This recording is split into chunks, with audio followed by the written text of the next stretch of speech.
అందరికీ నమస్కారం. నేను మీ గంటి ఉష. నా మిత్రులకి, శ్రేయోభిలాషులకి, సబ్స్క్రైబర్స్‌కి అందరికీ కూడా కృతజ్ఞతలు, శుభాభినందనలు. పండగొచ్చేస్తుందండోయ్! సరే. ఉషామయూఖం అనే ఈ ఛానల్ ఉన్నది మనందరి కోసం. ఈరోజు విషయం చాలా గమ్మత్తుగా ఉంటుంది. సో, వీడియో పూర్తిగా చివరిదాకా చూడండి. అలాగే మీ లైక్ పెట్టడం అన్నది మర్చిపోకండి. మీ అమూల్యమైనటువంటి కామెంట్‌ని కూడా కామెంట్ సెక్షన్‌లో తెలియజేయండి. అట్లాగే ఇంతవరకు సబ్స్క్రైబ్ చేయకపోతే గనక ఇలాంటి ఉపయుక్తమైనవే ఉంటాయి కాబట్టి మీరు తప్పకుండా సబ్స్క్రైబ్ చేస్తారని ఆశిస్తూ, ఆకాంక్షిస్తూ మనం వీడియోలోకి వెళ్ళిపోదాం. మొన్ననంటే ఒక 2-3 డేస్ బ్యాక్ అండి ఒక మ్యూజికల్ ప్రోగ్రామ్‌కి వెళ్ళాం. మీ అందరికీ తెలుసు కదా! నేనేదో కాస్తో కూస్తో ఇంట్లో వంటింట్లోనూ పాడుకుంటూ ఉండే మనిషిని ఏదో రేడియో దాకా తీసుకెళ్లారు గురువుగారు. అట్లా స్టేజ్ మీద కూడా పాడేటువంటి భాగ్యాలు కలిగాయి. అంతే. అది గురువుల ప్రతిభ, వారి అనుగ్రహం. అయితే అక్కడ నిజంగా ఒక పెద్ద ఆర్గనైజేషన్ చేస్తున్న ప్రోగ్రాము. చాలా అద్భుతంగా ఉంది. అండ్ వేదిక పెద్దది. దాని మీదున్న ఆర్కెస్ట్రా ఇన్‌స్ట్రుమెంట్స్ ఎన్నో ఉన్నాయి. సాధారణంగా ఏవో ఒక 4, 5 ఇన్‌స్ట్రుమెంట్స్ తోటి లైవ్ ఆర్కెస్ట్రా ప్రోగ్రామ్స్ చేస్తూ ఉంటారు గానీ, ఇక్కడ ఫుల్ ఫ్లెడ్జ్డ్ ఆర్కెస్ట్రా ఉంది.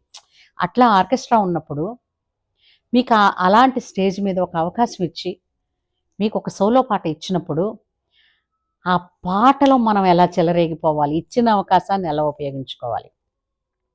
అది కదండీ! ప్రతి ఒక్కళ్ళకి ఒక కోరిక ఉంటుంది. ఏంటని అంటే, ఒక మంచి వేదిక మీద ఫుల్ ఫ్లెడ్జ్డ్ ఆర్కెస్ట్రా తోటి బ్యూటిఫుల్‌గా ఒక సోలో పాట మనం పాడుతూ ఉంటే, ఆ కిందన ఆడియన్స్ ఇలాగా వందలాదిగా కూర్చుని ఎంజాయ్ చేస్తూ చప్పట్లు కొడతా ఉంటే, అబ్బో! ఆ డ్రీమ్ ప్రతి ఒక్క సింగర్ అవ్వాలనుకున్న ప్రతి ఒక్కళ్ళకి కూడా సింగర్ అవుతున్న రోజుల్లో ఉంటుంది. ఖచ్చితంగా ఉంటుంది. ఆ ఆశ లేనివాడు సింగరే కాదు. ఉంటారు. అయితే అక్కడండి తెలుగు, హిందీ పాటల మిశ్రమం అనమాట. ఓ పాట అది నాకు తెలిసి 'జూలీ' సినిమాలో పాట. 'జూలీ' సినిమా పాట అంటే మీకు తెలుసు కదా! ఆహ్, లక్ష్మి గారు లక్ష్మి గారు మన తెలుగు యాక్ట్రెస్ అందులో యాక్ట్ చేశారు. ఆహ్, అయితే అందులో పాటలన్నీ చాలా హిట్ అండి. హ్మ్. అందులో కిషోర్ కుమార్ గారు పాడినటువంటి ఒక అద్భుతమైన సోలోరా బాబు! ప్రతి ఒక్కళ్ళకి కూడా ఆ పాట స్టార్టింగ్ మ్యూజిక్ వింటూనే ఆ రోజుల్లోకెళ్ళిపోతాం. అలాంటి అప్పుడు ఆ ఆర్కెస్ట్రా అంత అద్భుతంగా ఆ పాట ప్లేబ్యాక్ అంతా వాళ్ళు ప్లే చేస్తా ఉంటే, బీజీఎమ్స్ వస్తా ఉంటే, బీజీఎమ్స్ ఇచ్చి పల్లవికి, అనుపల్లవికి, చరణానికి నీకిలా అందిస్తా ఉంటే, ఆ సింగర్‌కి ఎలా పాడాలండి? మ్యూజిక్ ఎంత బావుందో, దొంగ పడ్డ 6 నెలలకి కుక్క భౌమందన్నట్టుగా వాళ్ళు లీడ్ ఇచ్చిన అరగంటకు గాని ఈ బ్రాహ్మడు అంటే దాని మీద ఉన్న గాయకుడు మేలుకోడు, పాట అనడు.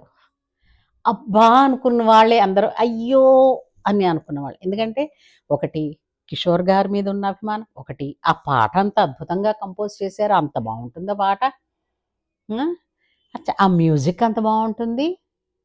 మరి ఎవరికైనా చక్కటి విందు భోజనంలో ఒక రాయి తగిలిందనుకోండి, పంట కింద పడిందనుకోండి, ఎలా ఉంటుంది? అలా ఉంటుంది. అలాంటివన్నీ నేనేం చేస్తానో మీకు తెలుసు కదా! అక్కడ సరిగ్గా పాడలేదనుకోండి, అబ్బా! సోలో పాట అంటే మేల్ సోలోస్ మాకివ్వరు గదండీ! అది. ఆ పాటేంటో చెప్తాను చూడండి. దిల్ క్యా కరే జబ్ కిసీ కో ప్యార్ హో జాయే जाने कहाँ कब किसी से प्यार हो जाए ऊंची ऊंची दीवारों से दुनिया भर की रस्में ना कुछ तेरे बस में चूली ना कुछ मेरे बस में दिल क्या करे जब किसी को प्यार हो जाए, जाने कहाँ कब किसी से प्यार हो जाए. ఎంత చక్కటి పల్లవి.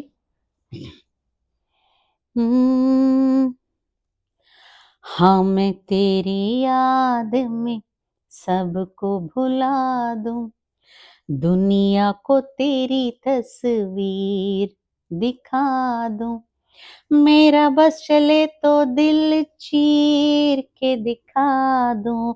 हाँ मैं तेरी याद में सबको भुला दूं, दुनिया को तेरी तस्वीर दिखा दूं, मेरा बस चले तो दिल चीर के दिखा दूं. हो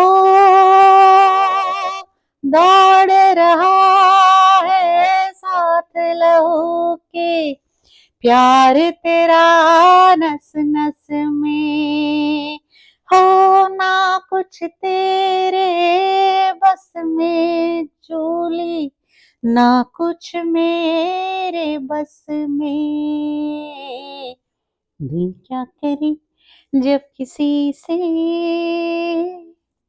किसी को प्यार हो जाए, जाने कहाँ कब किसी से प्यार हो जाए.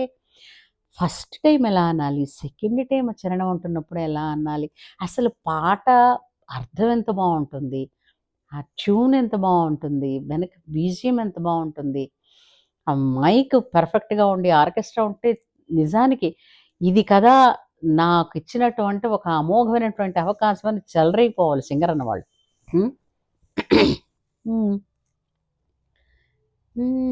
जैसे पर्वत पे घटा झुकती है, जैसे सागर से लहर उठती है, ऐसे किसी चेहरे पे निगाह रुकती है, जैसे पर्वत पे घटा झुकती है, जैसे सागर से लहर उठती है, ऐसे किसी चेहरे पे निगाह रुकती है, हो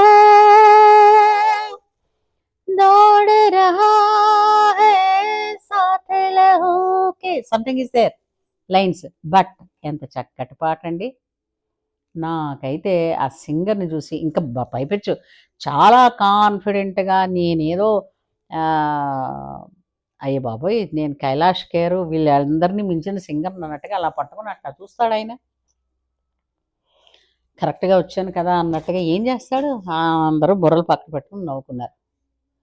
సో ఎప్పుడైనా సరే పాట పాడాలి అని అనుకున్నప్పుడు, నిజంగా సిన్సియర్గా పాడాలి అన్నప్పుడు, అది డ్యూయట్ కావచ్చు లేదా సోలో కావచ్చు, బట్ అది లైవ్ ఆర్కెస్ట్రా అయినప్పుడు ప్లీజ్ ఇదే నాకు వచ్చిన ఆపర్చునిటీ, దీన్ని నేను ఎలాగైనా ఉపయోగించుకోవాలి అని పాటని ప్రేమించి పాటలో ఉన్న మెళకువలన్నీ తెలుసుకుని పదాన్ని ఎలా పలికారో తెలుసుకుని అలాగ ప్రజెంట్ చేసే పద్ధతి అలవాటు చేసుకుని ఆ క్షణం వచ్చిన రోజున కాన్ఫిడెంట్తో, ఓవర్ కాన్ఫిడెంట్ కాదు, భయంతోనూ కాదు. భయంతో ఉంటే మీకు గొంతు వాల్యూమ్ పైకి రాదు. ఓవర్ కాన్ఫిడెంట్ అయితే మీరు ప్రతిదీ ఐదర్ షార్ప్ ఆర్ ఫ్లాట్ అయిపోతారు, శృతి కరెక్ట్గా ఉండరు. సో మన శక్త్యానుసారంగా పాటని నిజంగా ఇంట్రెస్ట్గా శ్రద్ధగా నేర్చుకుంటే, మీరు అమ్మవారికి పూజ చేసేటప్పుడు ఒక అందమైన పువ్వు, ఒక తామర పువ్వు ఉందనుకోండి, రేఖలన్నీ చక్కగా ఓపెన్ చేసి ఎలా అమ్మవారికి సమర్పిస్తారో అలా ప్రజెంట్ చేయాలి. ఏమంటారు? బాగుంటుంది కదా అలా చేస్తే? నాకు తెలుసు మీకు కూడా ఈ పాట నచ్చుతుందని. సో మరి మీకు కూడా నచ్చిందో లేదో కామెంట్ సెక్షన్లో తెలియజేస్తారు, లైక్ చేస్తారు, షేర్ చేస్తారు. అండ్ ఇంతవరకు సబ్స్క్రైబ్ చేయకపోతే తప్పకుండా సబ్స్క్రైబ్ చేయండి. తొందరలోనే మనకి పండగలు ఉన్నాయండి.